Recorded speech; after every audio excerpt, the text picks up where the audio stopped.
இல்லாமல் த tip of the nose அப்படின்னு சொல்லுவாங்க. அந்த நோஸ் வந்து பார்த்திங்கன்னா இந்த வீக் 8 வந்து ஃபார்ம் ஆகுது. ஹைஸ் வந்து பார்த்திங்கன்னா ரொம்ப சீக்கிரமாகவே பேபிக்கு வந்து டெவலப் ஆகிடும்.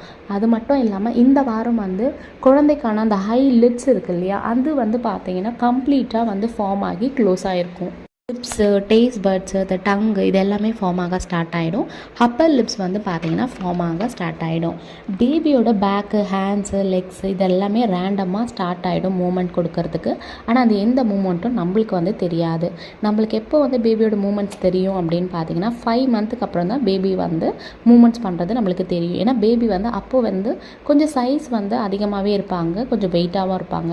ஆனால் இது வீக் 8 அப்படின்றதுனால பேபி வந்து ரொம்ப சின்ன சைஸில் தான் இருப்பாங்க. ஒரு கிரேப் சைஸ் ஒரு 1/2 இன்ச்சு தான் இருப்பாங்கன்றதுனால பேபியோட குட்டி குட்டி மூமெண்ட்ஸ் மட்டும் நம்மளுக்கு வந்து இப்போ தெரியாது.